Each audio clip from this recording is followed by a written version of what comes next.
humble, a gentleman, always, never failed to thank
Joining without video.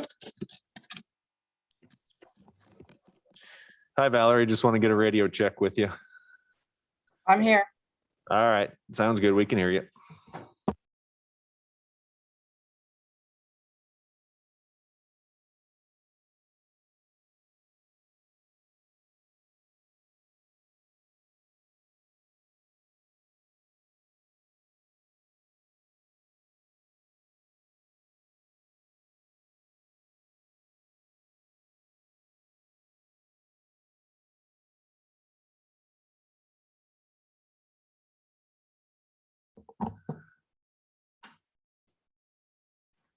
All right, well, good evening, everybody.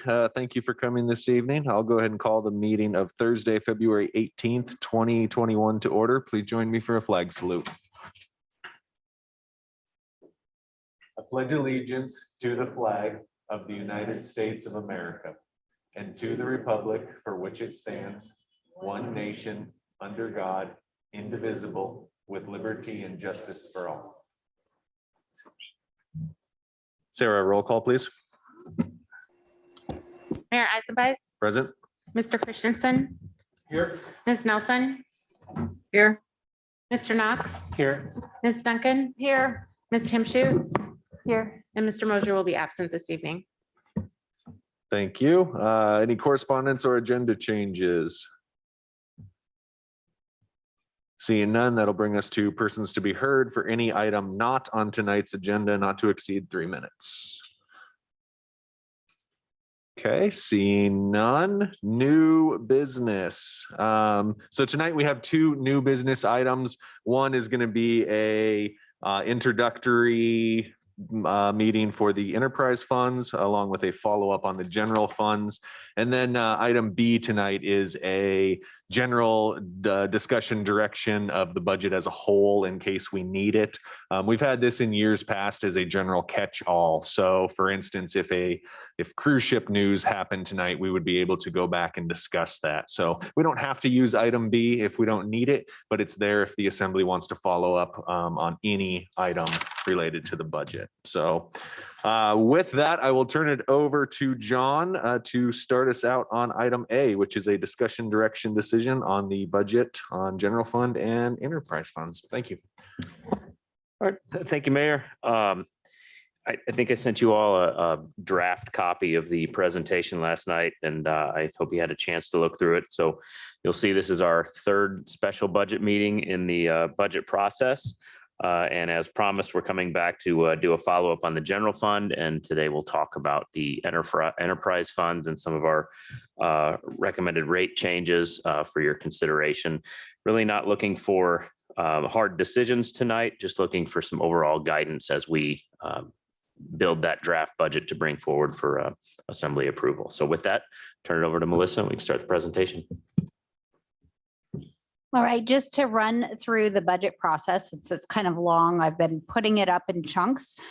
So we are at our 3rd meeting, which, as John said, we're going to run through some follow-up items from the general fund from our last meeting, and then go over kind of high level, big picture decisions on the enterprise funds.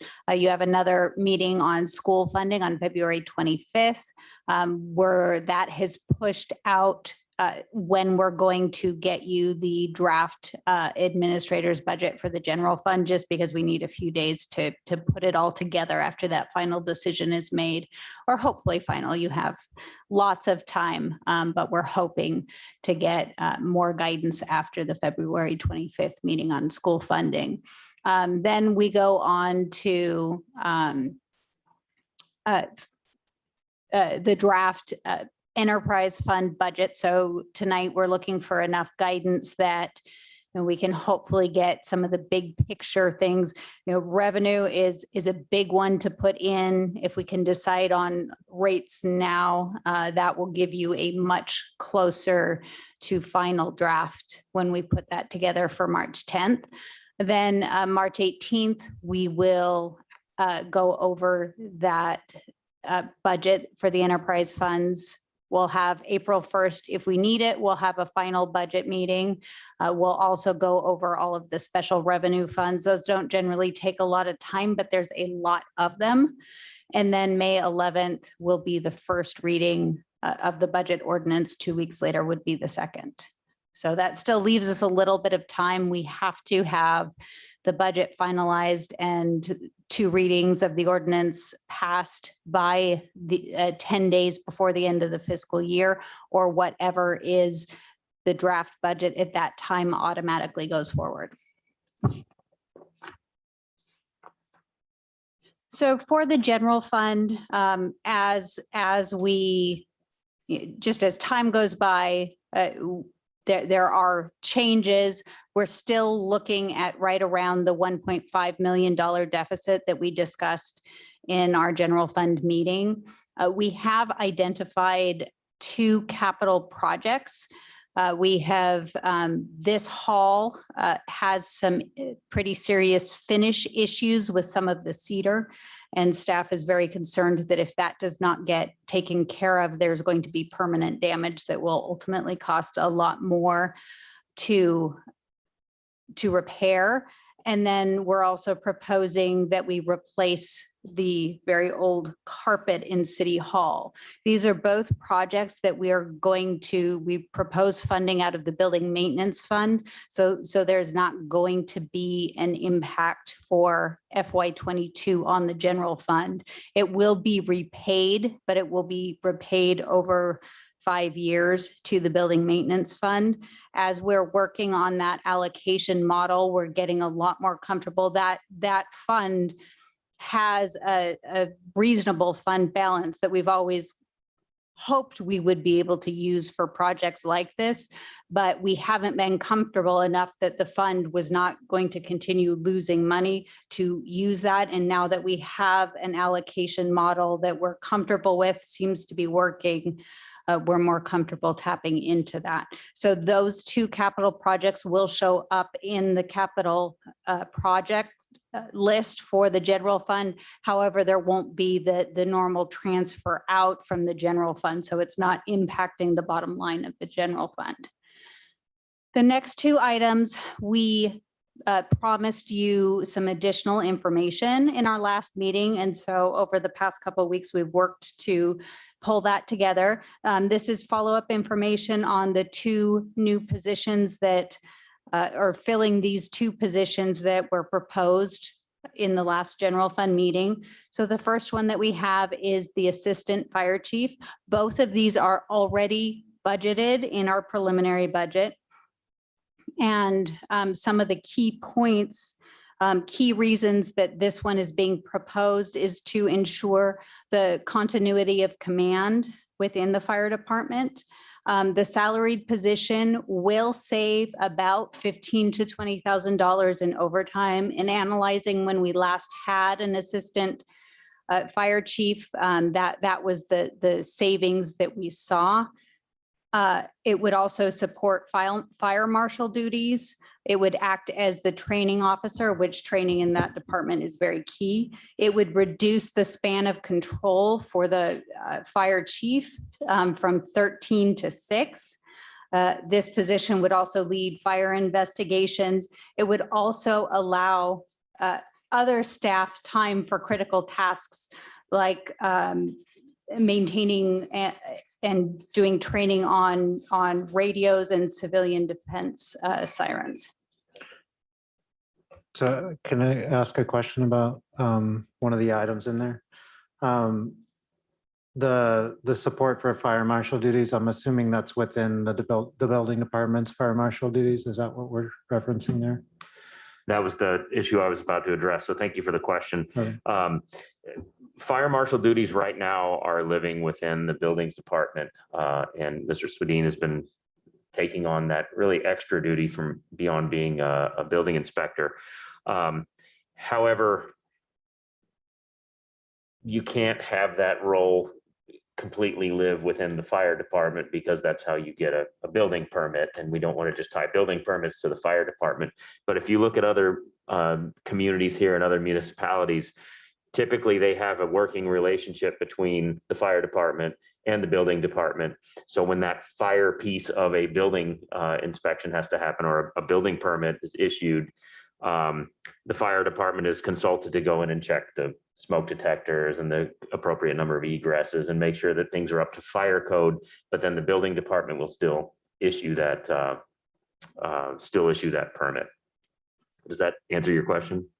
Yes, in part. I mean, the other part of it was just, helping with the workload for the building department, because I know there's been some significant backlogs in the past that are, costly for business within the city, but very costly for our private businesses that are trying to get permits and other things issued and plans okayed and all that kind of stuff. So it's good to see that, could help with that Right. issue that's going on. Right now, I would say that we're averaging from the position that's working on that at the moment. We're averaging about 50 hours a week on that individual, where we can have that person working a normal full-time schedule if we were to move some of those duties back to, I'll call it where they belong, and allow them to focus on some of the other backlogs that are existing. Or the other choice is we just wash our hands of the fire marshal duties, since that is really a state controlled function. However, the risk in that is when it goes back to the state, building permits also come from the state. They'll have to come from Juneau, and it takes a long period of time to get those permits through the state system. That's why we have the position living here now. So, and that would include building permits for your own home. It would add backlogs there as well if we were to get rid of that duty. What about the other two positions that we discussed at that meeting? There was the procurement, and then there were 4 positions, right? 2 of those were budgeted. 2 of those would need a budget assigned in this upcoming fiscal year. All of them were in that draft budget, and the only 2 we were asked to come back with support for were the assistant fire chief and the dispatcher. And we'll get to the dispatcher here in just a second. I just wanted to find out if anybody else had any further questions on the fire marshal, or I'm sorry, the assistant fire chief position before we moved on to the dispatch position. But I'll be happy to address that one here in just a moment.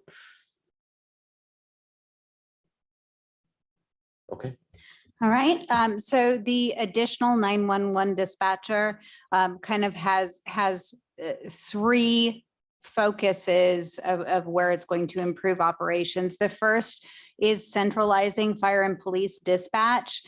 So that is going to lead to faster response time for the fire department, because right now call comes in, then another call has to be made. There's room for delay, and in repeating messages, potentially error. So there's going to be fewer dropped calls and handoff errors, and also it's safer for fire personnel.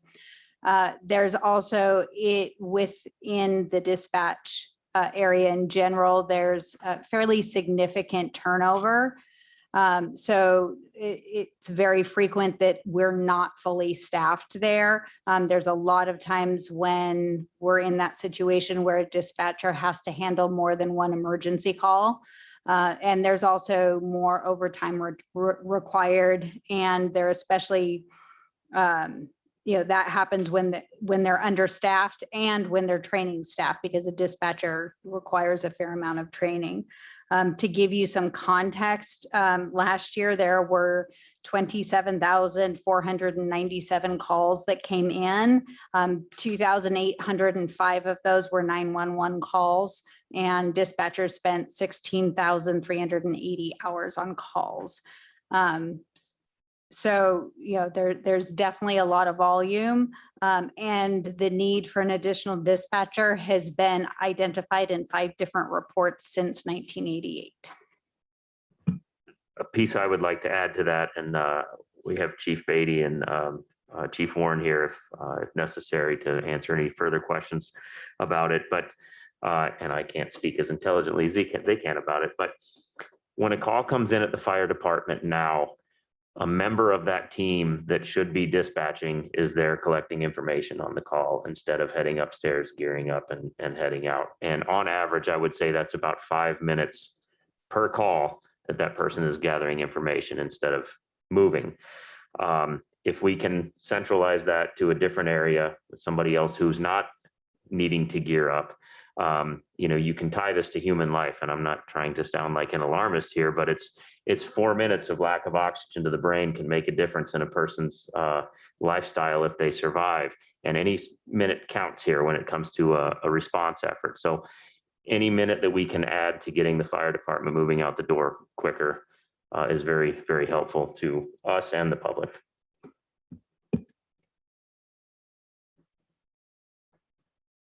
You mentioned in there that it's safer for fire personnel. Is that part of that as well? That just better response, more measured responses, less rush, less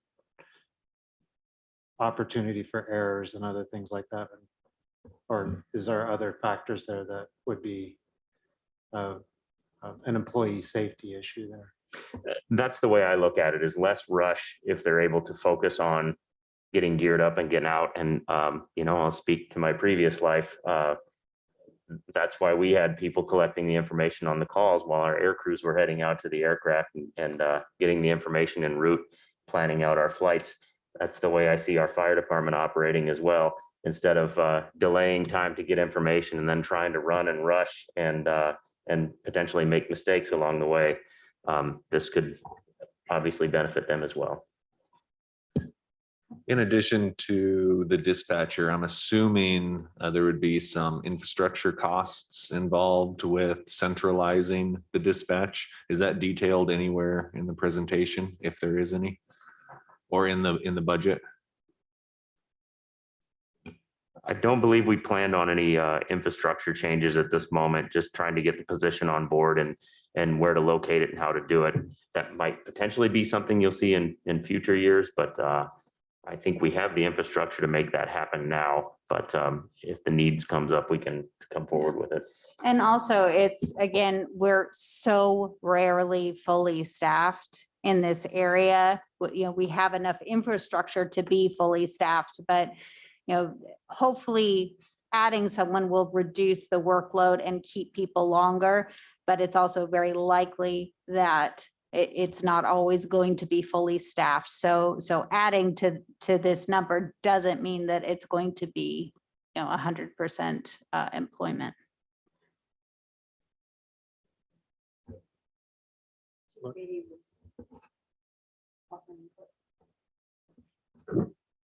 Chief Biddy, you had your hand up. Was there something you wanted to add?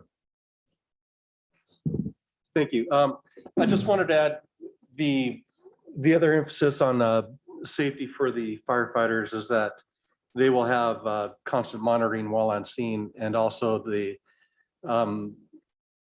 added benefit of not having to be distracted by trying to handle their own communications while on scene.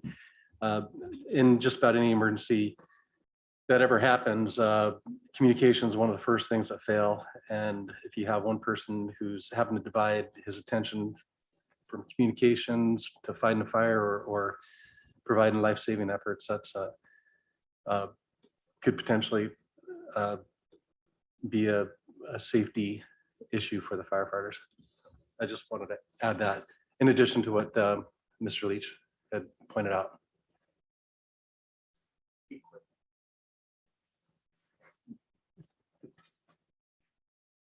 And just to answer your question regarding the equipment, our systems are parallel. If they ended up having to get out of dispatch because there was a bomb threat or something there, they come over to our side of the street, pick up 911 just like they're used to. Same thing with our radio systems. Our radio systems actually operate off the same server. So in terms of equipment costs, there won't be any extra that I can see. We definitely have the redundancy, plus we have a portable unit in the event of emergency that dispatch can take up to the school and set up as well. So we've got a lot of infrastructure. I don't see the need to build any more.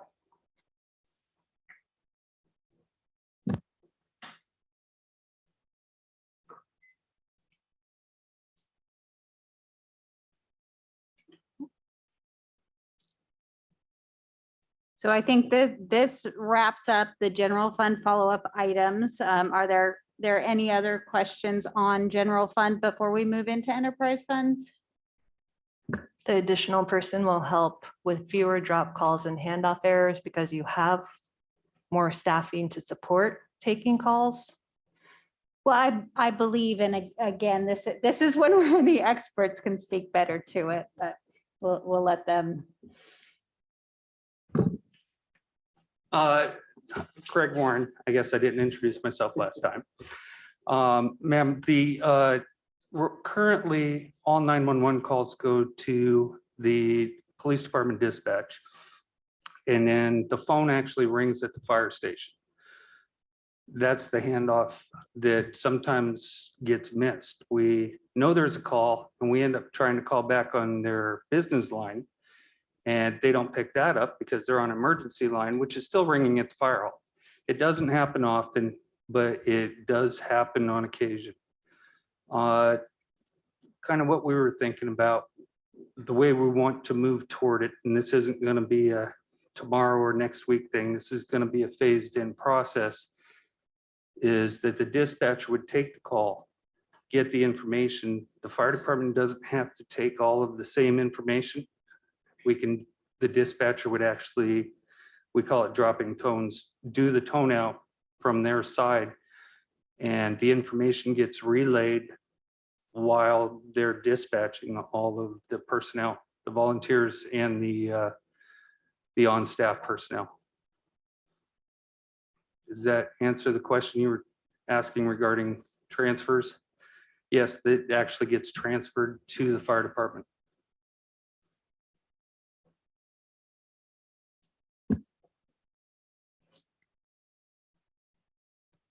All right, we'll move on then. So starting the enterprise funds, I wanted to start this time looking at, we'll go through each enterprise fund, but because rates are always front and center when we discuss the enterprise fund budgets, I wanted to start with that. So this year, I've heard feedback, last year we used averages, seasonal averages. This year, we decided to pick a specific person who happens to be sitting next to me, whose home is heated with electric heat. So we can see the impact on a residential user of electricity who, uses it more than someone with oil or a fireplace would use it. So again, we'll go through each enterprise fund, the rate for each enterprise fund. But you can see here it's broken into winter. So this is John's average winter use. So this is what his bill would look like on average in the winter months. And the second below the orange is what it would look like in the summer.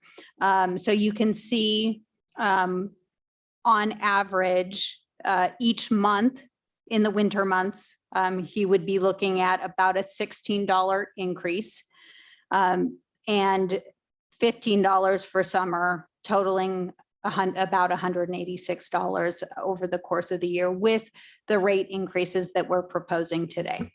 Can I jump in Yep. for a second? And I'd like to point out, one of the reasons I used my house here is I wanted to let everybody know I'm sympathetic to what these rate increases mean. And I wanted to really show a realistic snapshot, which I hope would be a middle of the road snapshot. I have a 34-year-old home. It probably doesn't have the greatest efficiencies out there, but I can kind of sympathize that this isn't, a brand new 5-star energy rated home. I've still, I could probably do better with insulation, or I could get better windows, or I could switch to full heat pumps and bring this down. But, the public can now see how this is going to affect me, and they can kind of calculate this and how it's going to affect them. Another important piece I want to talk about before we get into each of the individual rates is I want everybody to know how we work through these. I sat in the room last week with all the department directors in charge of their own enterprise fund, the electric fund, public works for the water fund, wastewater fund, and Melissa and some of the finance team. And there are some pretty complex funding models that we use. If you're into Excel spreadsheets, I guess you might love it, but it's a pretty complex Excel spreadsheet. And it shows what our infrastructure needs are going forward. It shows our fund balance. It shows our debt positions. It shows our working capital. And nobody's sitting in that room just randomly throwing numbers at a board saying, how can we make more money for City Hall? The way we approached it this year is, what number can we put in there knowing that times are tough, but what number do we really have to put in there to just keep the fund alive? Some of them, it was not necessarily keep the fund alive, but how long are we willing to accept until that fund can come back up to a reasonable level that's frankly not in the negative. So these numbers were very calculated. It wasn't just a, throw X percentage on the board and see if it passes. So we'll be happy to answer any questions as we go through these individually on how we came up with the proposed rates. So John kind of distilled our process very well. And we all sit in a room together. We look at the models, we look at, every year we say, well, realistically, we had planned this capital project for this year, but realistically, we think it's going to happen this year. So we look at the capital, we look at, what different rate structures are going to do to that fund in the long term. So we play with different scenarios, we sit there together, and then, certainly with John's guidance, we come forward with a recommendation today that we think is in everyone's best interest. So as we're doing this, we're looking at the rates. What we don't want to do is put ourselves in a situation where we're going to see spiked rate increases. We feel that the slow and steady are going to be much easier for the community to absorb. We're looking at certain ratios. We're looking at the debt to equity ratio. We have averages right now that are industry standard. We try to keep within those. We look at our debt service as a percentage of cash flow from operations. For some funds, we have to do this. For some funds that have bonded debt, we're required to meet at least 125%.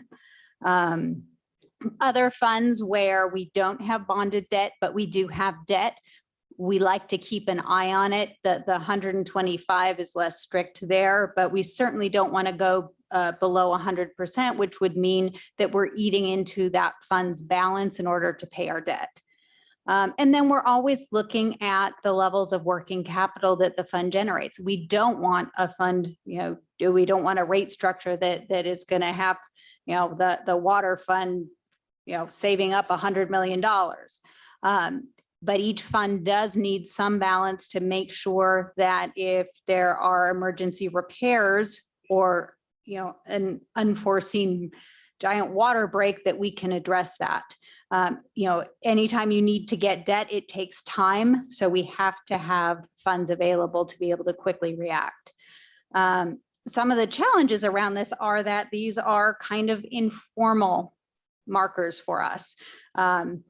Tor sat in on the finance committee. He heard me talk a lot about this and the need to put, to have guidance on debt levels, to, make sure that we have, master plans that are up to date. That's a theme you're going to hear today, that we really need, in many cases, some updated plans for what needs to be replaced and when in our funds. And then, again, we're reacting still to literally decades of not increasing rates, where the rates stayed flat even in times of high inflation.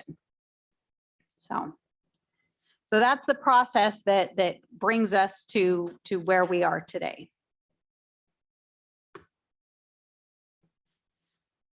So I'm starting each fund just giving a little bit of context that is unique to that fund. So for the electric fund, you can see the orange chart. Those are the orange are the actual rates. This is for a given amount of electricity, and then the gray is, or I guess it's brown on your screen. The brown would be the rates if they had been adjusted with inflation. And just to kind of tie that, this is the chart below is looking at median household income, which you can see that the darker line is the median household income. The lighter line is if you took the median household income for Sitka from 1993 adjusted to the CPI. So you can see that Sitka's income levels do track very closely with the CPI.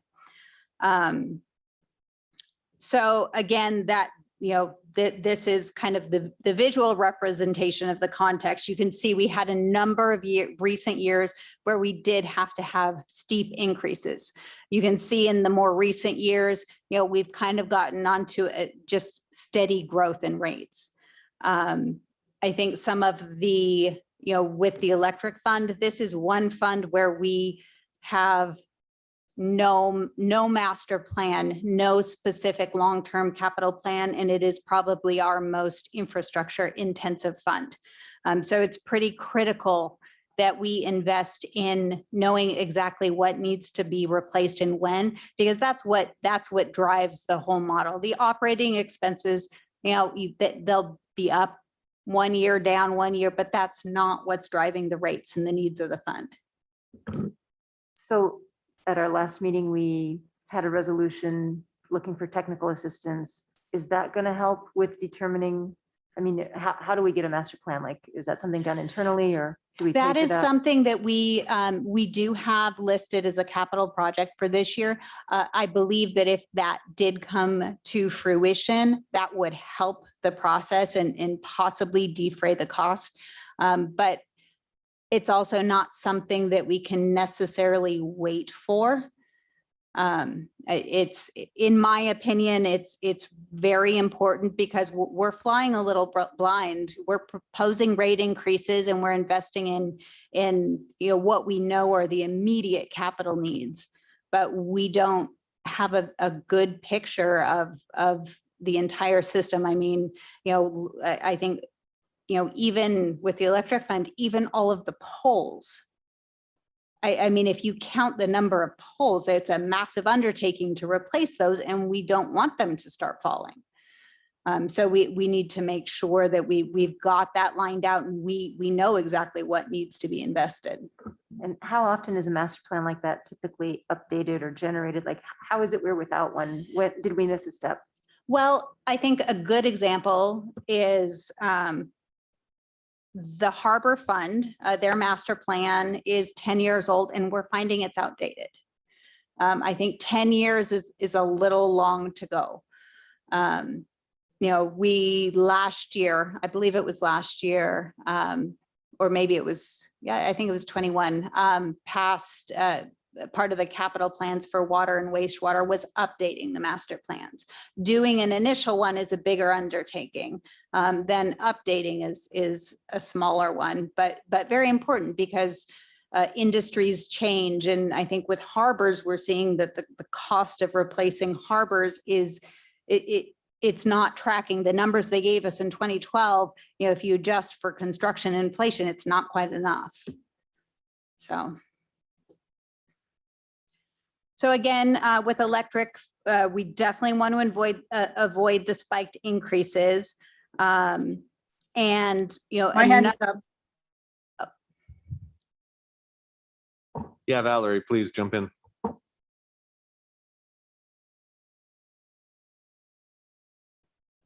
Yeah. And you're muted. We can't catch you.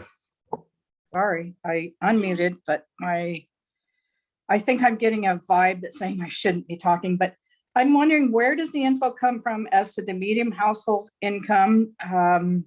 Is it something that's generated here in town or somebody does a study of it? US Census Bureau. Okay, well, I don't trust them very much, but I know it's a government entity that we shall all trust. And I will state my opinion here and now, because I don't know if you're going to recognize me again, but I gave out a spreadsheet at the last assembly meeting showing that we've had 176% increase in water. We've had 113, almost 114 increase in sewer. The electric fund is debatable because it all depends on now if you're winter or summer rates.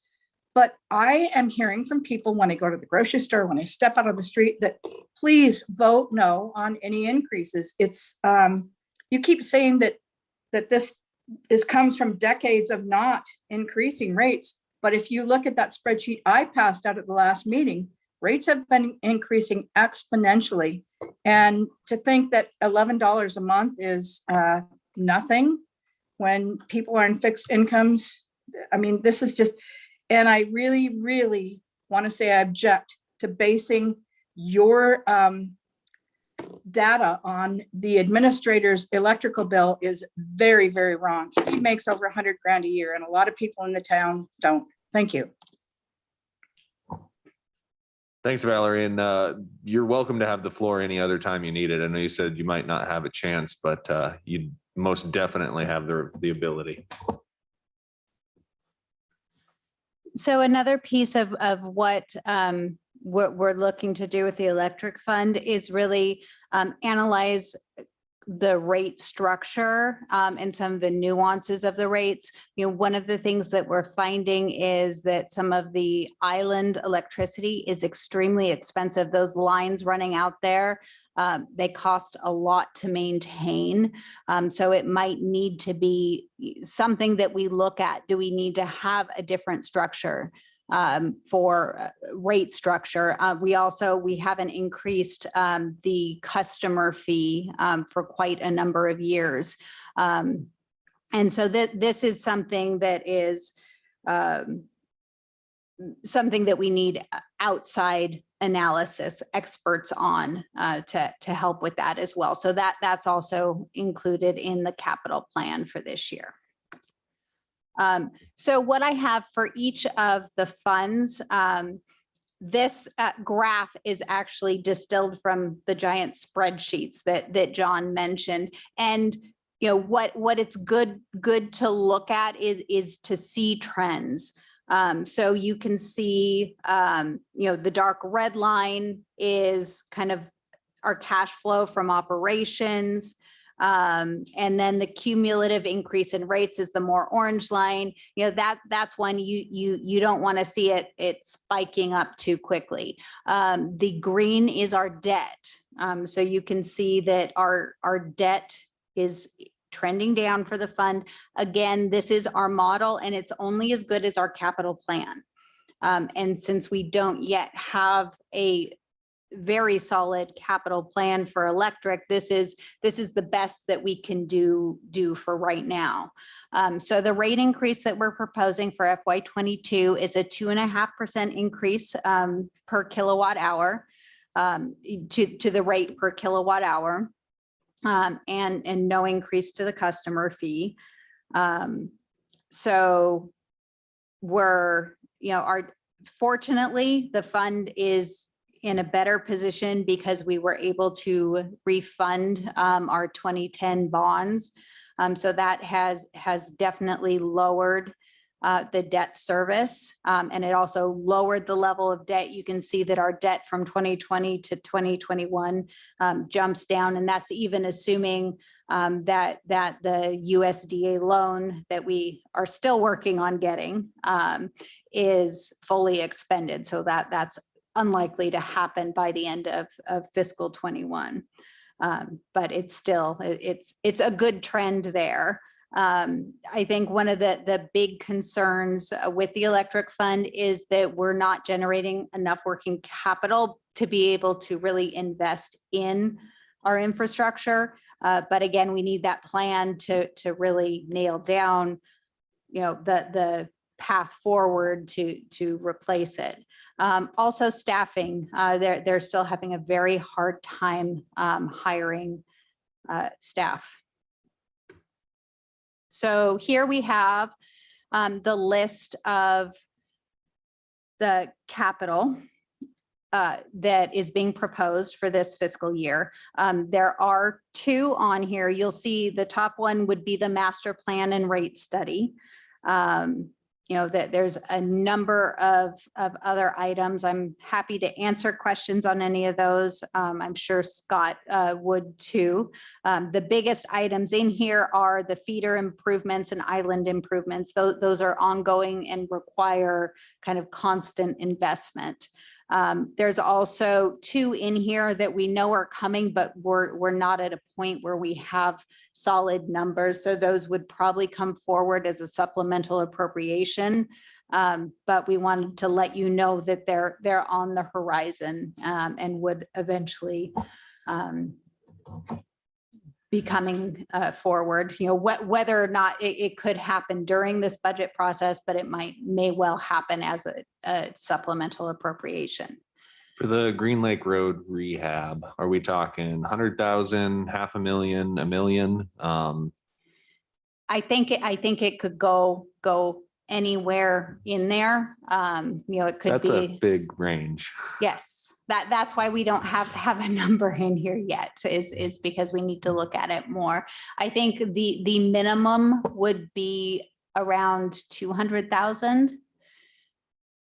And I would, on the Green Lake Road rehab, that road is used quite a bit by NSRA. Do we have an agreement with them, and would they be chipping in, or is that going to fully be our expense? And I know it's on here without a number because you don't have a number ready. Yeah. So I'm being a little bit And I unfair think- asking. I think, there's definitely, some of these items, we need to be looking into other sources. So I think the penstock valves, that one, it may well be that we're able to, because that could benefit the bulk water supply. So that one, we might be looking at a transfer from the bulk water fund. So that one might not be, all or any of the electric funds. Okay, right back. Be right back. Gunner. Ranger. No. No. Be right back. We got someone who jumped Michelle? online that, I think you might be unmuted.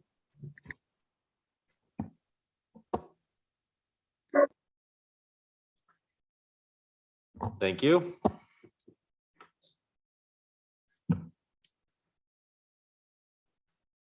Yeah, sorry, I'll jump in on the Green Lake Road rehab and the penstock valves. These are here as supplementals because there is a lot of unknown there, and I wish we could have provided a better estimate at this point. But as part of the valves, we'll find that out during some of the construction and some of the other projects we have going on. We'll find out the need there.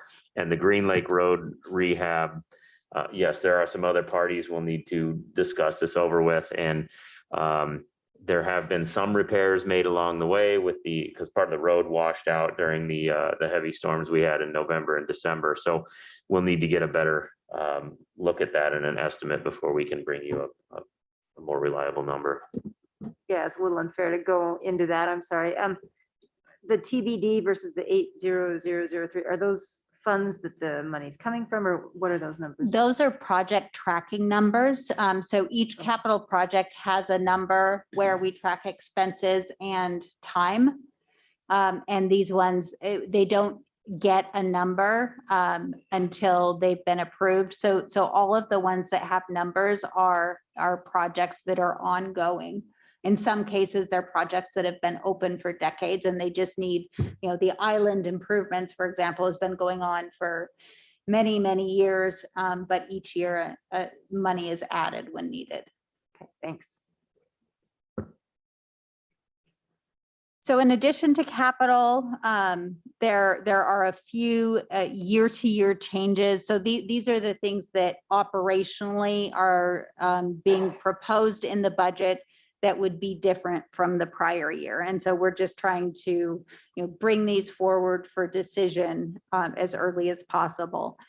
So the first for the electric fund is adding a contract and lease manager position. One of the reasons for this is the work that Jay Sweeney's been doing on a comprehensive really audit of all of our leases.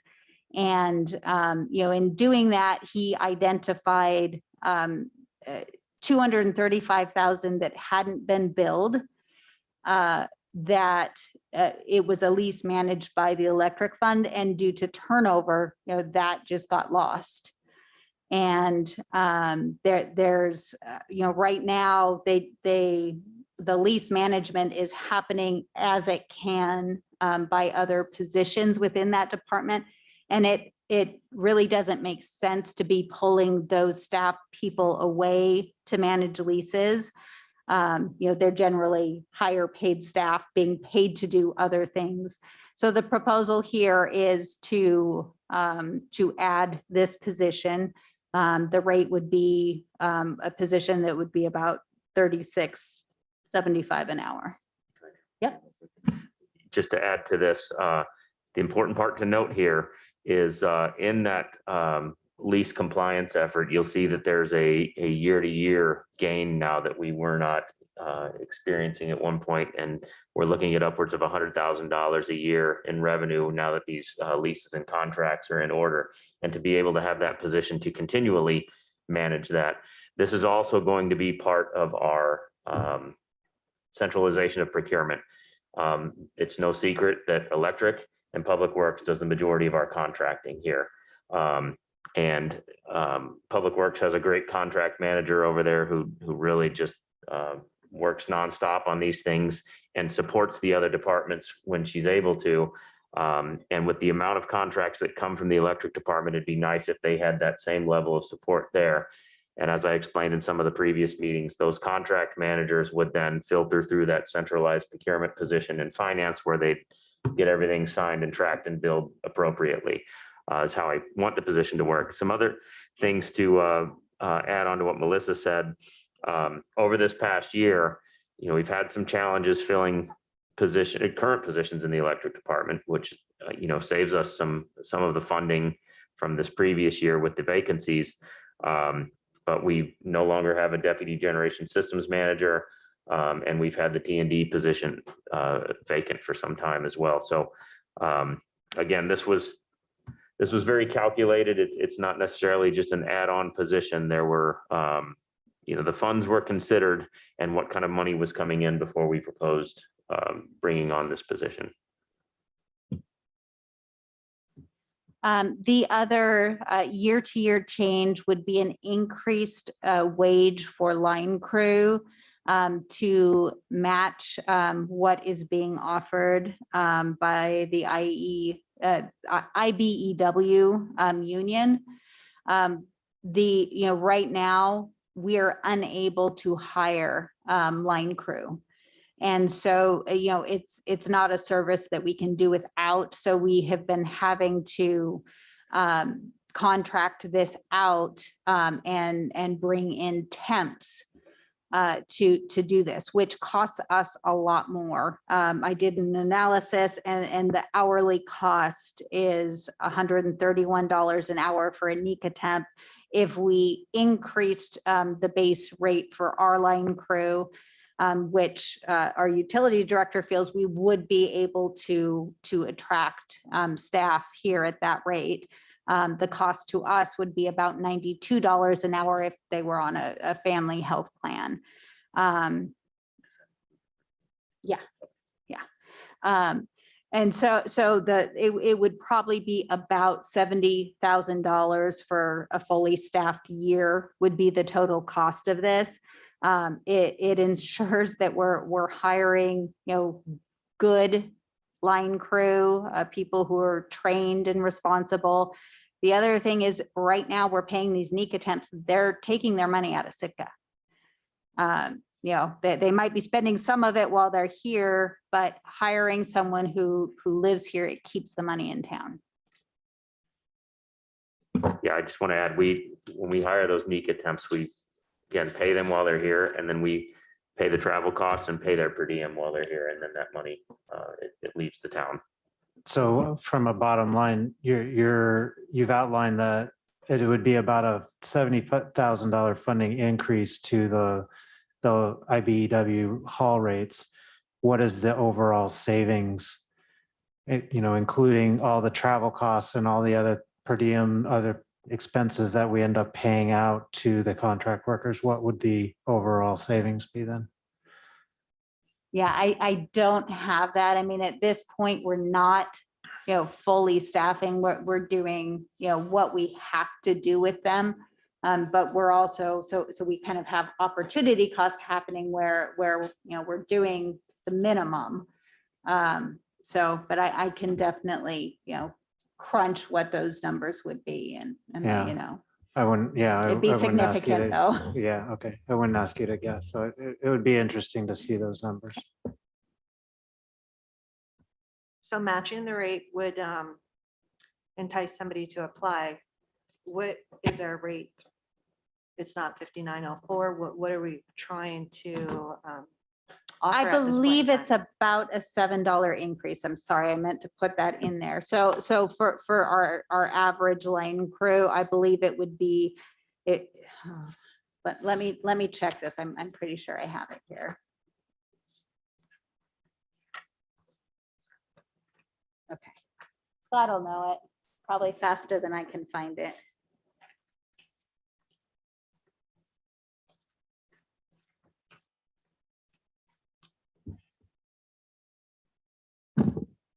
Scott Elder, thanks for having me up.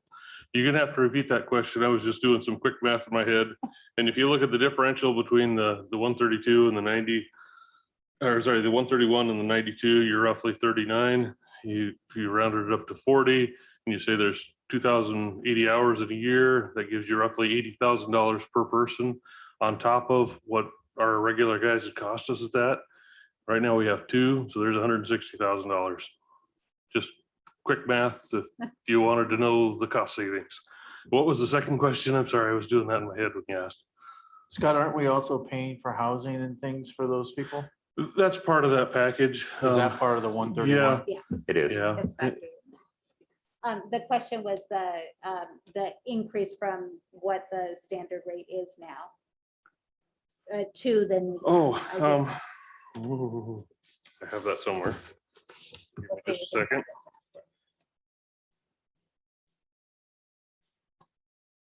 While you guys are looking that up, can I just ask, Mr. Leach will know this, are there any constraints to union contracts? I mean, obviously, if there were, this wouldn't be before us, right? Like the linesmen are independently contracted, or are they working through one of our unions?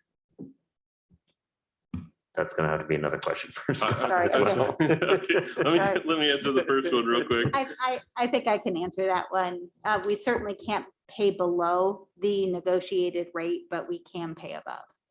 I'm sure the union would love more pay. I'm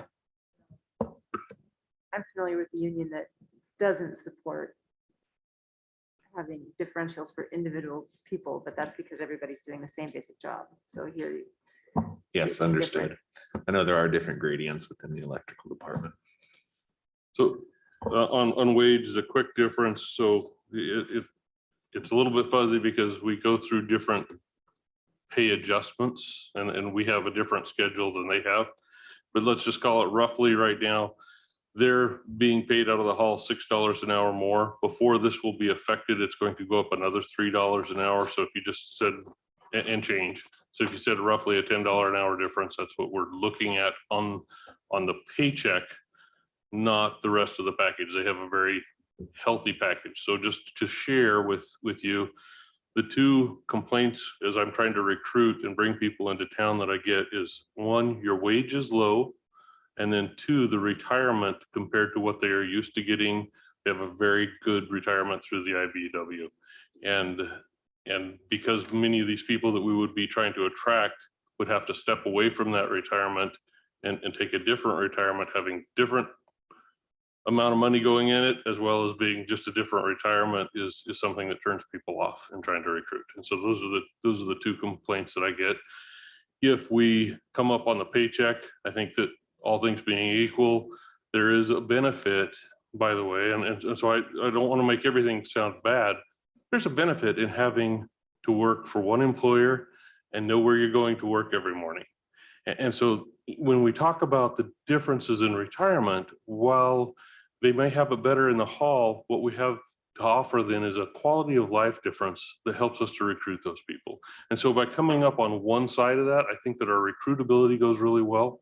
And I think that we get to attract the people that we really want to be part of our team. So that's, I see cost savings and I see really long-term team building benefit for our community.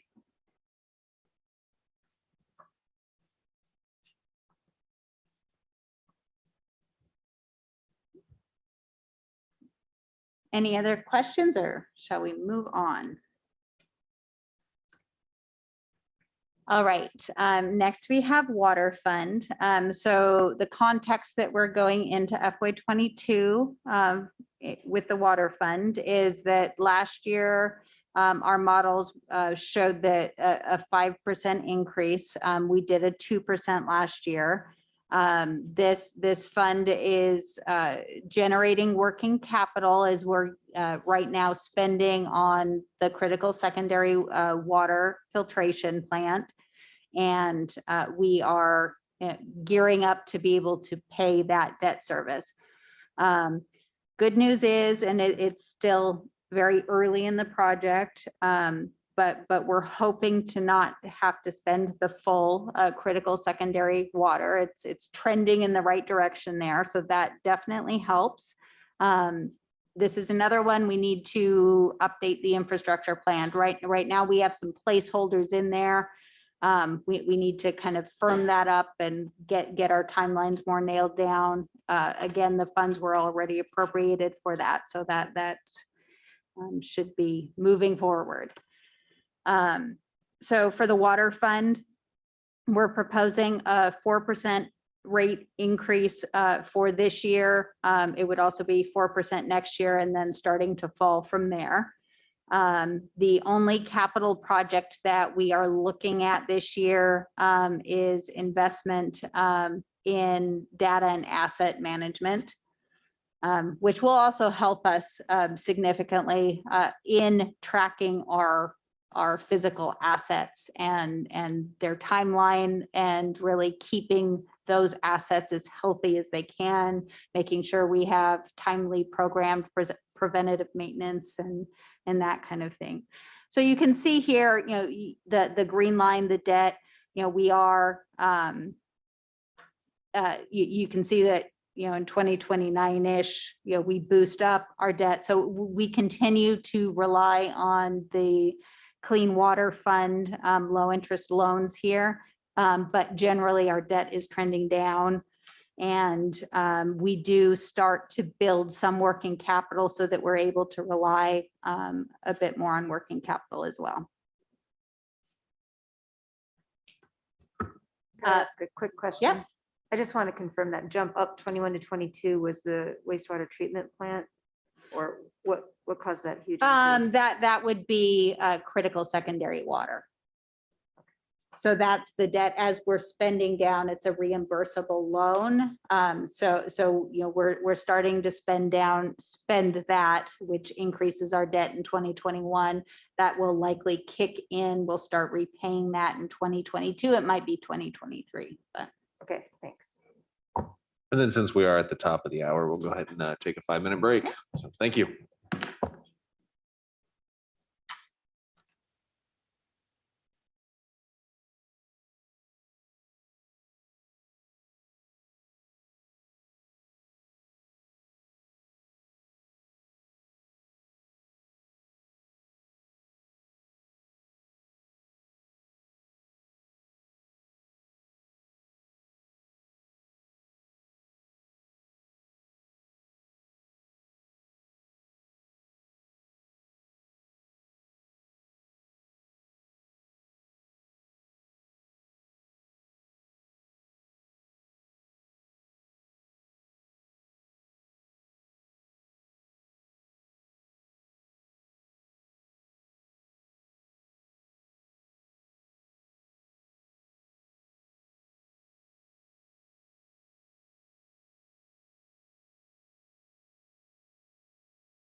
Okay, we'll get going here in just a second. I just want to check that Valerie, you're back online.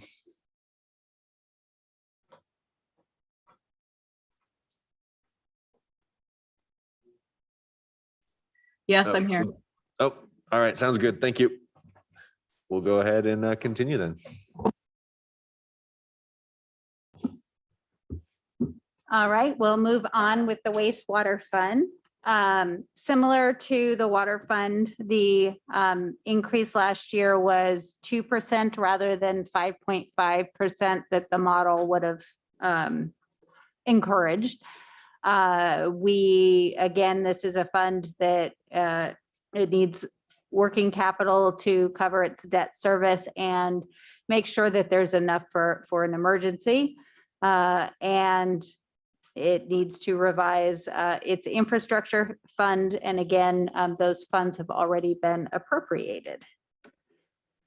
So we are proposing a 2.5% rate increase for FY22. It would go down to, in the current model, to 2% for FY23.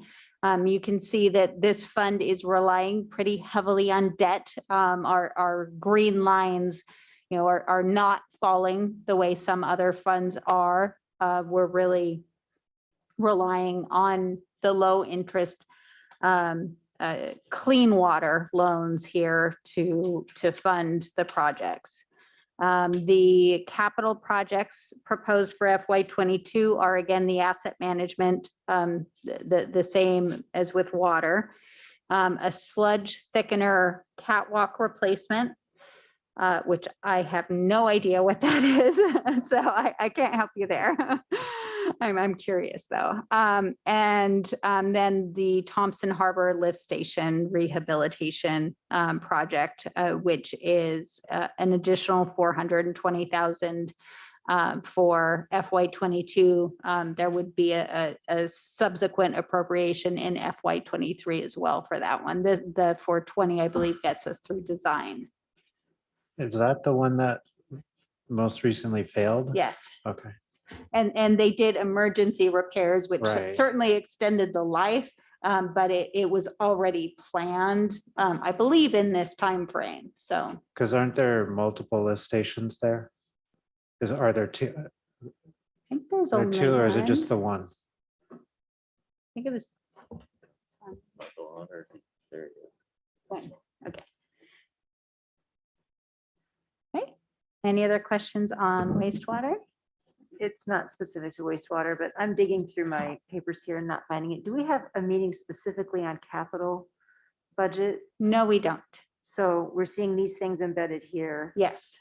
And you'll see them again, certainly. And there, when we give you the budget book, that we list out all of the open capital appropriations as well as the new ones. Okay, I'll probably need a tutorial at that point. Thank you. Okay, so next we have the Harbor Fund. So the context with the Harbor Fund is, this is another fund that went for a long time with very minimal rate increases. In FY20, we saw drastically lower raw fish tax receipts. They've been hovering for many years above $1 million. The lowest was closer to 900,000. And last year it dropped below 600,000. So that's has a very big impact on that fund. We also, the state funding of harbor infrastructures is in doubt, and for a number of these projects, the Eliason Electrical is a good example. That project we've been trying to get funding for years, and it's getting to the point where we can't put that project off anymore. The last year in FY20, we definitely saw an impact on transient mortgage from the pandemic. We don't know what that's going to look like this year. And as I mentioned before, the master plan definitely needs to be updated for this fund, the timelines and the costs. With the Harbor Fund, one of the things that we did this year in looking at the models was, we've been talking for years about how the future replacement of Eliason Harbor is really driving the rate structure. And one of the, so this year I ran 3 different models for the Harbor Fund. In one of them, I phased out Eliason Harbor completely. In the other, I delayed the replacement of Eliason, and instead I believe I budgeted for a significant investment of $5 million to just extend the life by about 10 years. And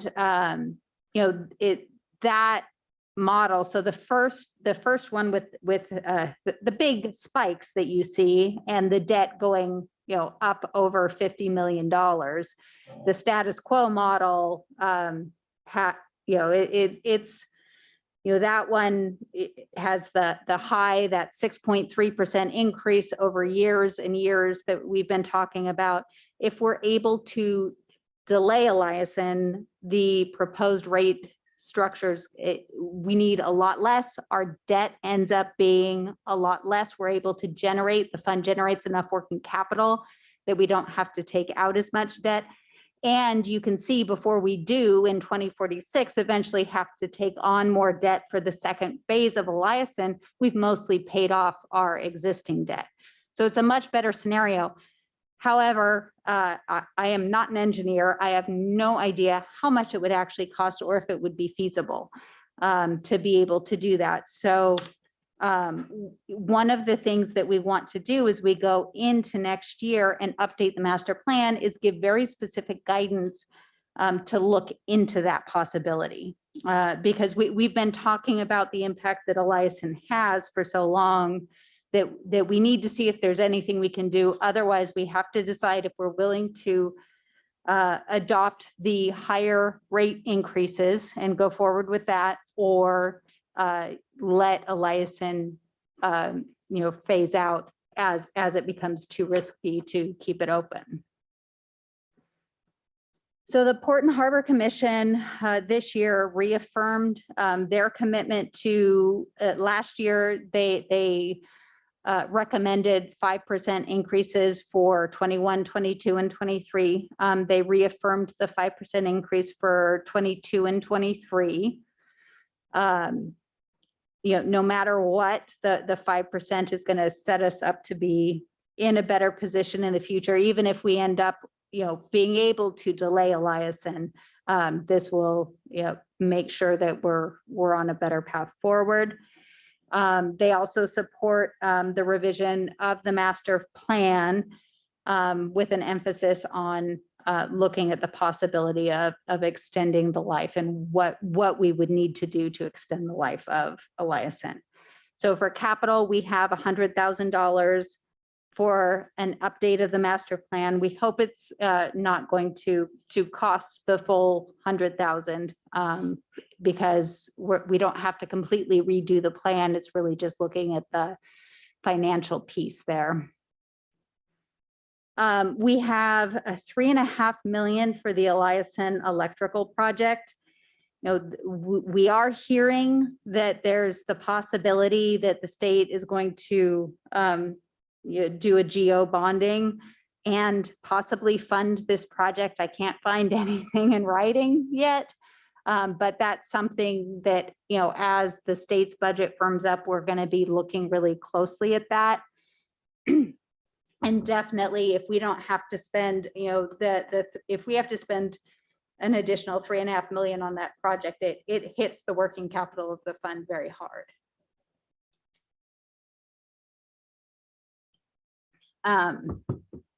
Let's see. We have harbor parking lot repairs, and then the Sealing Cove lift station, 30,000, 20,000, and some radio repeaters for 7,000. The 5% increase This is the impact on moorage for a 40-foot boat. So you would have, your quarterly total would go from 48108 to 50514. Your annual increase is going to be about $96. So any questions on Harbor Fund? I think it's important too to just point out, and we'll talk about this when, the actual budget comes up and we affirm or, do whatever we're going to do with the increase, that it was unanimous from the commission that they wanted to stay on track, because the big thing for them is that they don't want to see spiked rate increases into the future, and that there's so much uncertainty with Eliason. And it's been talked about ad nauseum, what happens if we have to close one harbor system? What does that do to the system overall? Where do you put the boats? What does it do to the revenue and all that? We just have so many questions, and staying on track is the wish and desire of the commission.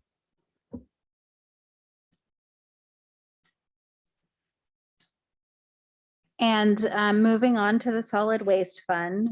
So this fund is different than all of our other funds. And it's really the contract costs that drive the rates here.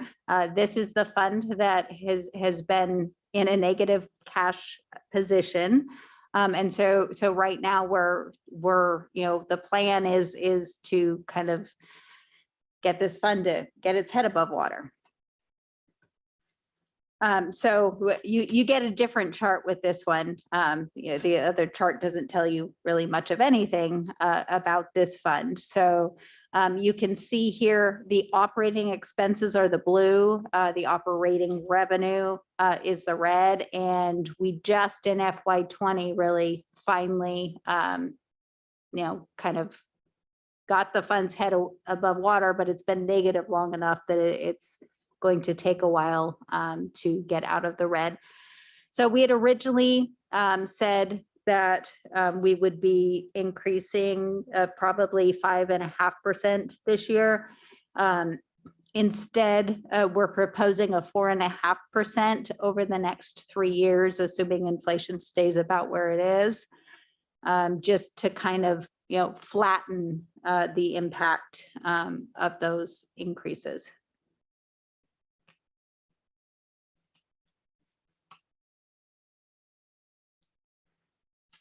And now it's back to you. So if there's any feedback you have on rates or capital, any year-to-year changes, any comments or questions.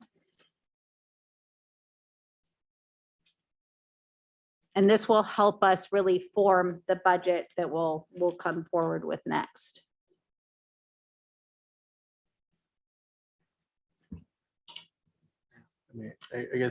I mean, nobody likes to see the rates go up, but at the same time, like you said, we really don't like seeing is giant spikes. And, we know that for years going back,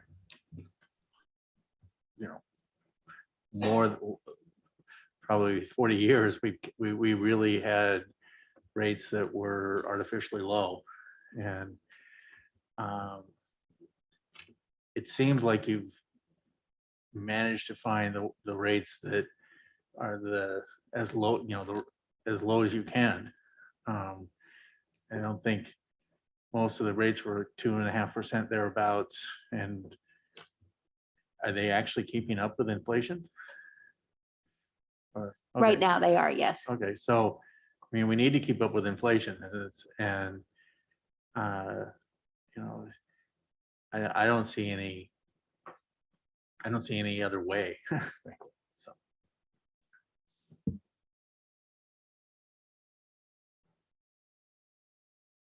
Yes, Valerie, please. Well, I think I already said it before, very succinctly. I am not in favor of any rate increases. And it kind of makes me wonder with the statements that we as the city don't want to dip into funds balances to repay debt, and decades of not increasing rates has caused the problem. By the same token, many of us have lived here for decades, and we have lived with rate increases, especially in the last 2 decades. And I am very, very hesitant and very, very adverse to approve any rate increases because we still don't know the big picture of what's going on with how the bed taxes came in last year. It seems like we are very limited in the information that we get as to how we should make the decisions. And like I said, when we're basing rate increases on a city administrator's utility bill, that's totally wrong. And I don't agree that the median income in Sitka is 70 grand. There are a lot of people on fixed income, as I am now, and my income just went down about $30 a month because of health increases, and that includes Social Security, retirement, and I'm more fortunate than others.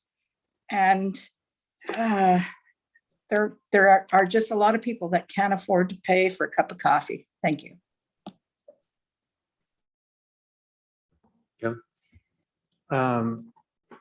So in seeing a lot of the graphs that were presented, most of the graphs, or some of them anyway, the look backs that you were giving us were ones that went back pretty far. Some of them went back into the 81 or 82, where we didn't see for 25 years, we didn't see a change in rates really with the electric fund. It isn't until about 2010 that we start to see increases. And unfortunately, we did have to see increases that were remarkable. And we still are having to see that because of what happened there for a while.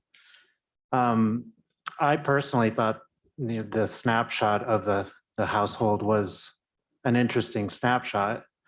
It doesn't reflect, the snapshot doesn't reflect any ability to pay. It's just the bills that is, reflected for a household. So I think it was, it's a good illustration to what an average household might see or could see.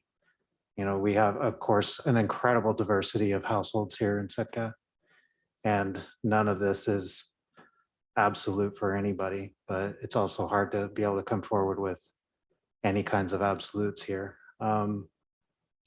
And then the crystal ball piece that we keep alluding to, the master plans for any one of these, these funds is either out of date or non-existent. So we really do need to be able to dial into some of this stuff, get the data, and be able to, look out farther and see how we can best, maximize the revenues that we have coming in, the expenditures that are going out, and be able to make things right.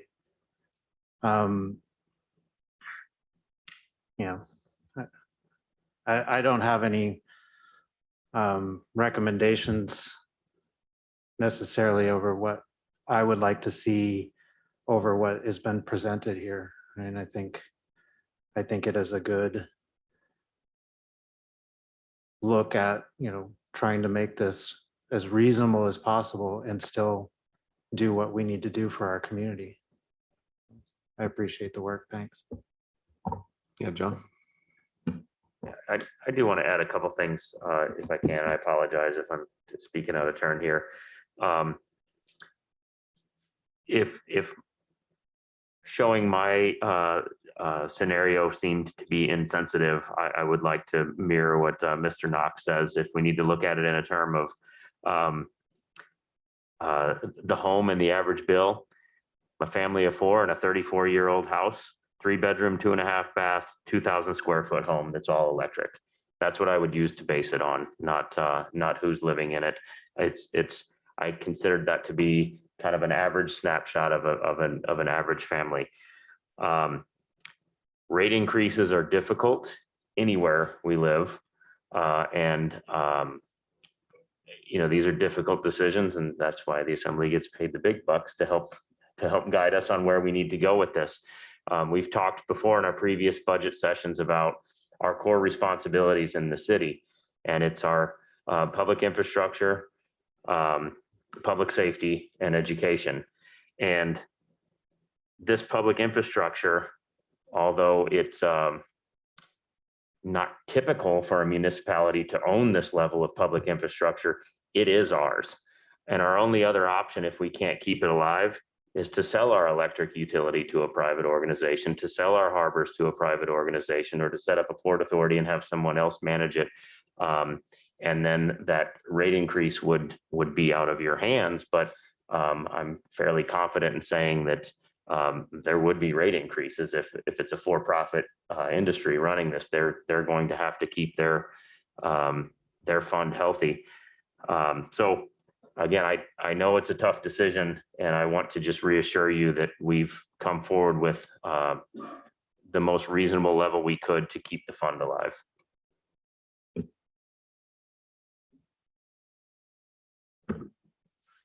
I just really appreciate a very succinct and clear presentation tonight. I'm a novice at this, and so it made sense to me. I don't have questions because I think it was clearly presented, and I think that takes a lot of hard work to do. And I appreciate that nothing here is an increase above CPI. And so if wages increase as they should, then these expenses should be absorbed by families. And it's just not ever great to have to pay more, but we do. We just annually have to pay more as consumers. So I appreciate the presentation. I appreciate the numbers being what I would call within reason. And the one number that seemed high to me in harbors, I guess if that's what the Port and Harbors Commission is wanting to stick with, I'm going to back them up. And I think there's some good reasons for it. So thank you for the clear presentation. Yeah, it was nice to see an actual utility bill. We've often gotten what I think are low kilowatt hour averages, and it not necessarily as a representation of the actual community. But when you look at it, about $185 a year total in the bill, okay, maybe doable this year, but then that's going to happen again next year. And then that's going to happen again the year after that. And that's where it starts to become even more troubling for me. So while I appreciated the picture being presented in that way, it almost made me take a step back at the same time. I don't have any decision points for you on rates tonight. This is the first time I've been able to go through this presentation with you this evening. So I need to follow up with you both. I need to follow up perhaps with some department heads and just talk and either reassure myself or affirm that we need to do something else with some of these rate increases. So I don't think you're wrong to build the budget around these assumptions at this point, but we may be, I don't know. We may be going in a different direction in the future. I don't have a yay or nay for you at this time. Yeah, and I see Valerie, please. Well, first and foremost, I would like to respond that we don't get paid big bucks. It's $300, I think, a month if you're an assembly person. We do the best we can to make sure that things are best in the community. I just have a problem with all these rate increases, and why don't you take, we didn't even look at the business rate increases. And I mean, I could put a spreadsheet together for that. The spreadsheet that I handed out at the February 9th assembly meeting was based upon my personal utility bills. And yes, my husband and I are now on a fixed income in the sense that we're both retired, as are a lot of people here in town. And I understand that many people think that the seniors are a drag on the economy, and we need to encourage them to move away. But a lot of the seniors volunteer their time and do what they can to make things better. And that's all I'm trying to do. And I'm just saying, hey, people are hurting. Not everybody makes 70 grand a year, even if they have the husband and his 5 wives working. I'm sorry. It's just hard for a lot of people, and they do approach me in public, and I'm sure, or I'm hoping they approach you as well. Thank you.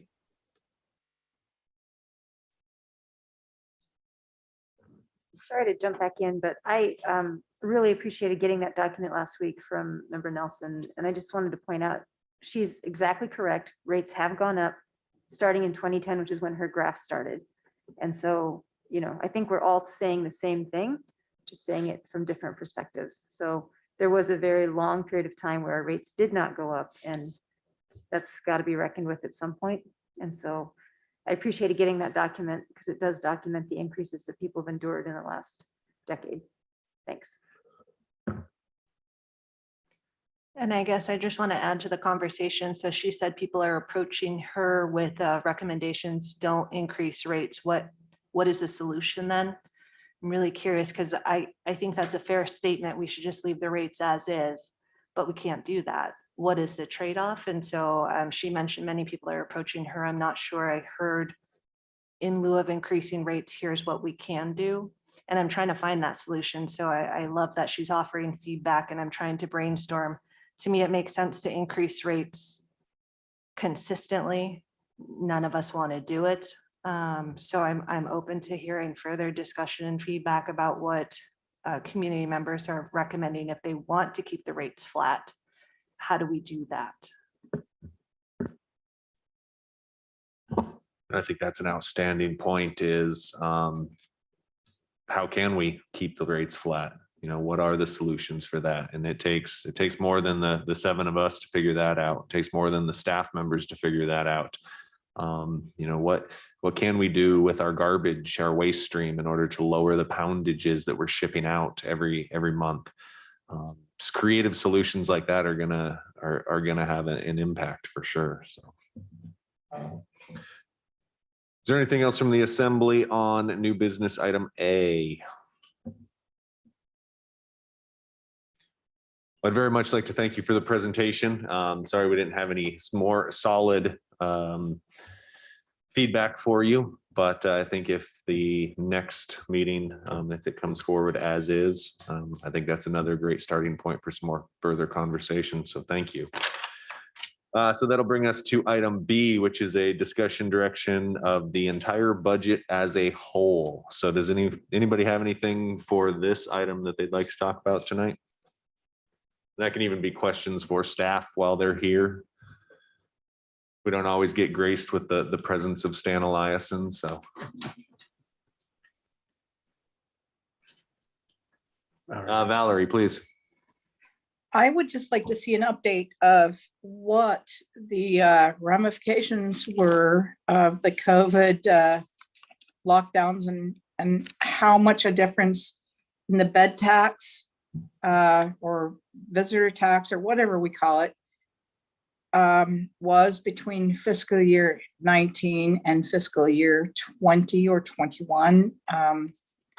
So I would like to see like a side-by-side comparison. I don't know if any of you are interested, but I think that would help us to make more decisions, more better decisions. Thank you.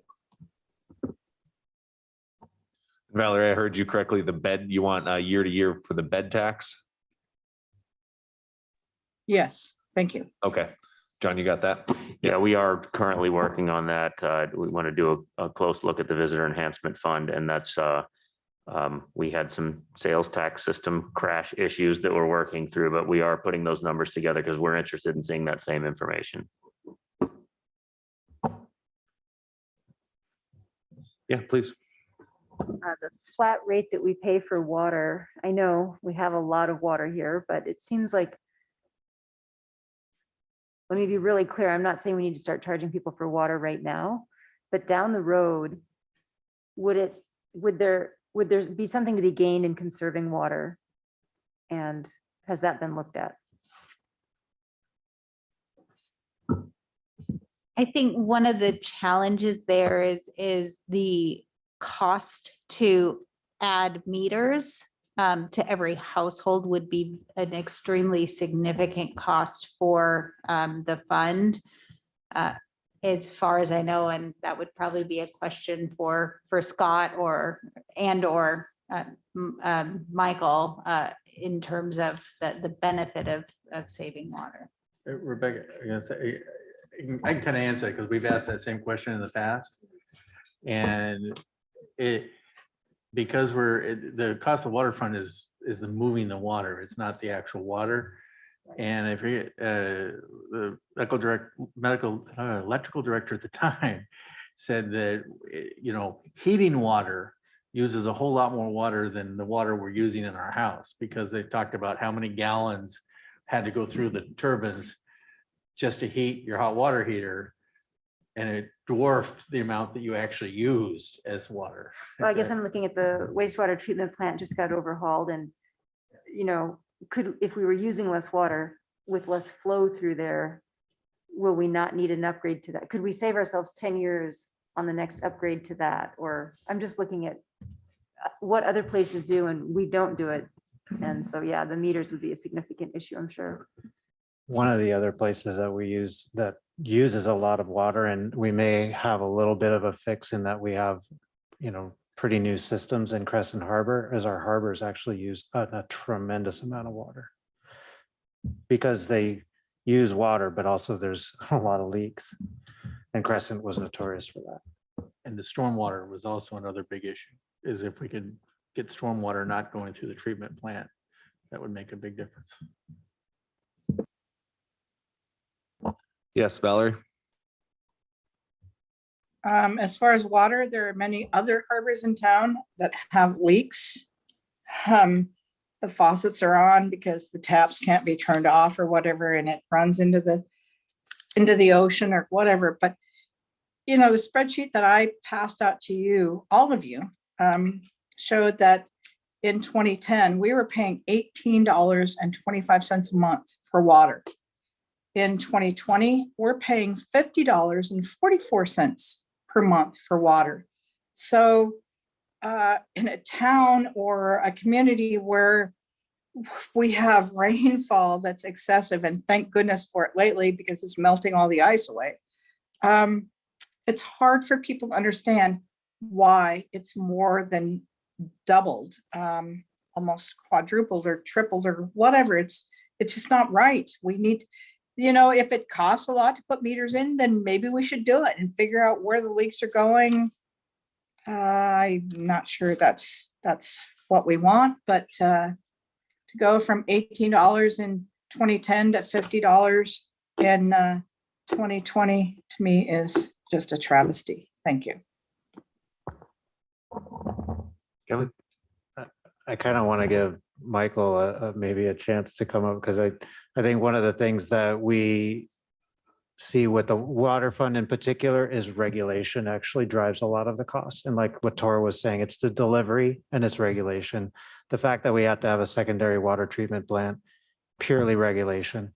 We have an incredibly pure, very safe water system in Sitka, but because of increase in regulations by the Fed and others, we have to have the system, and that's driving one of the big costs right now. The unfunded part of that. Yes, exactly. Michael? Unfunded mandates. Yeah, that's correct. I think you're covering it well. The cost to put meters in, what are you gaining from that when we have abundance of water? So communities put meters in because they don't have an abundance of water. They need to conserve. Sitka did a very good job in the original infrastructure build out here where we have excess capacity.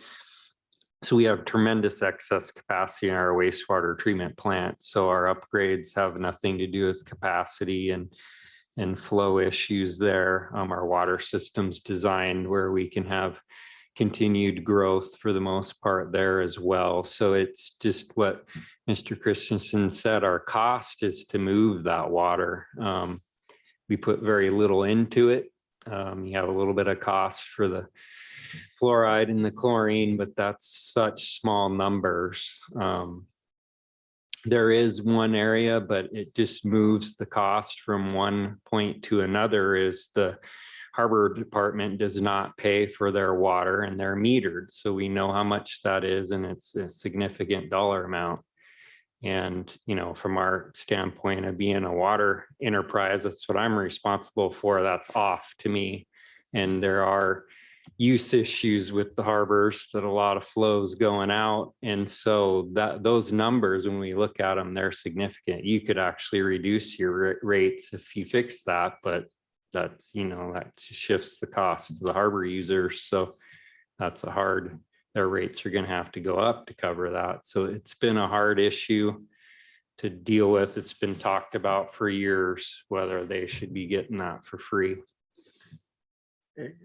You know, I just make a quick comment about water rates. I would dearly love to pay $50 a month to get water. Because I have my own water system because I'm on an island and it's a pain and it would cost many, many thousands of dollars to get a pipe out there. But you know, it's great water, but the amount of money and time and effort, and when it doesn't rain for a while, I get nervous and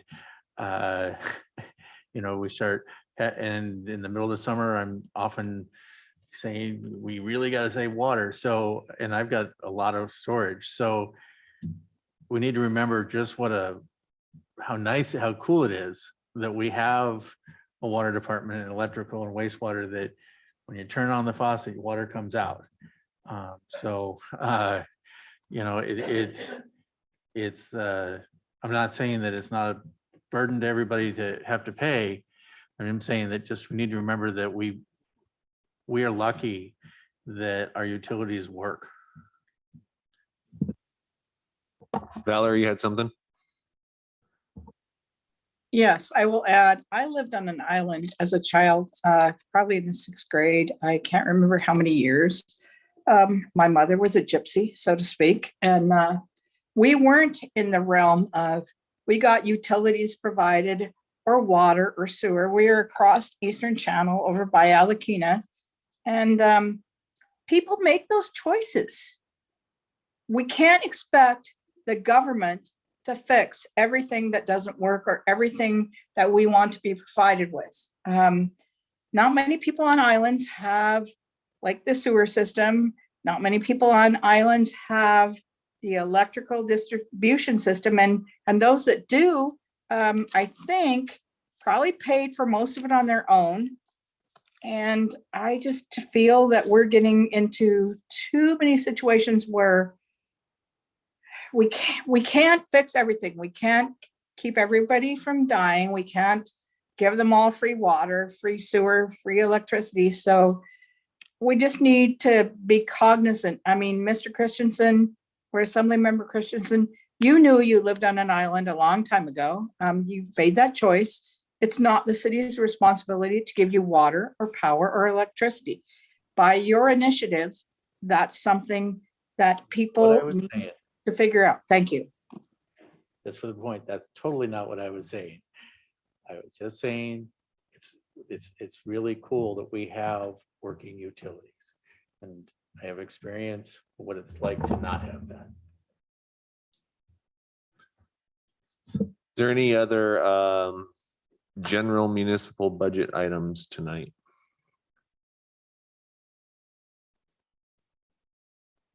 All right, I'm not seeing any, so that'll move us on tonight. So persons to be heard, public participation for any item on or off of tonight's agenda not to exceed 3 minutes. Please.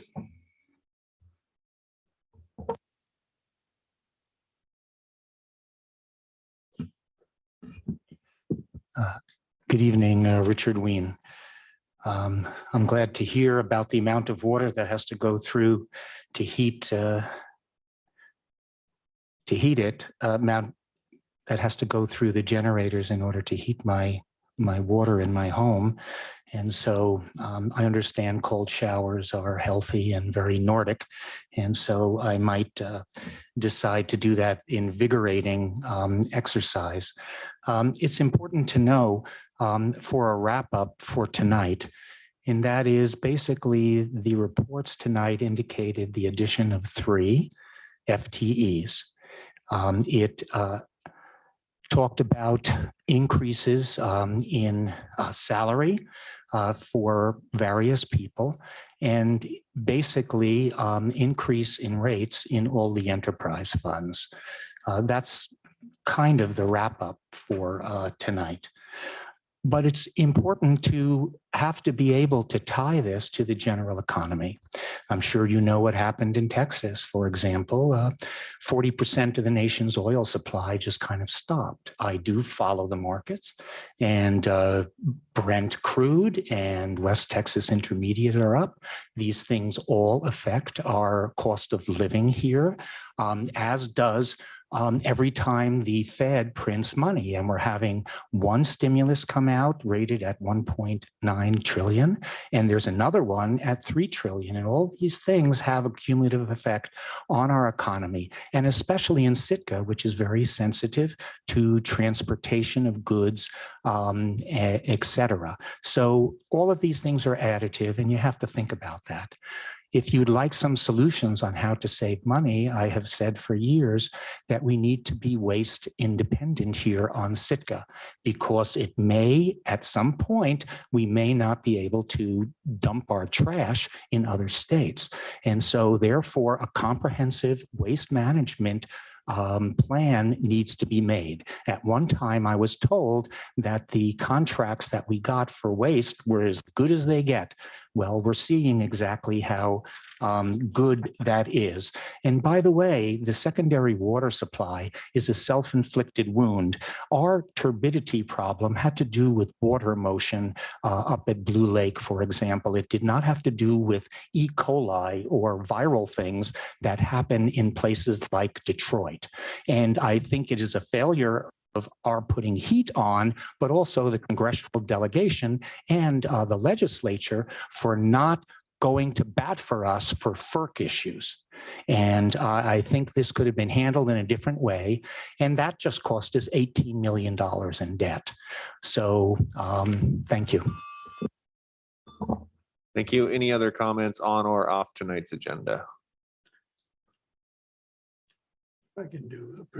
Yeah, Tor, you said you had something. So, and a little bit, this is like an early report from the EOC as the liaison, but I really want to make sure that everybody knows that right now in Sitka, if you are over 16, you can get vaccinated. There's no, I mean, everybody. And so, and that right now they've got slots open. And so we are incredibly lucky to have that happen here in Sitka. And I would really encourage anybody who hasn't been vaccinated yet to sign up on the Search website and or the state website with Harry Race. And if you do that, you'll probably get a shot pretty darn quick in the next few weeks. So please do that. If there's anything that's going to allow us to have a tourist season that is comparatively normal, that's it. You know, our numbers are very low right now. And I think the fact that we're probably at around 50% vaccination rate is a factor in that. So if you haven't been vaccinated yet, please sign up and do it. I've had mine for a while now because with the fire department, I didn't have any problems. And so it's safe and it's effective. So please do it. Any other public comment on or off tonight's agenda? Valerie. I will comment in that, as I understand, that vaccine has not been FDA approved. I have a number of relatives that are in the medical field, and they are saying, please be cautious. So we're all allowed our opinions, and sorry, I'm not getting it. As a cancer survivor and somebody that's had very adverse reactions to the flu shots, I will make sure that I don't try to make any of you exposed because of any of my crazy non-vaccine ideas or issues, but I would say research. Thank you. Any other public comment this evening? All right, that'll bring us to adjournment. Motion to adjourn. Second. All those in favor say aye. Aye. Are there any opposed?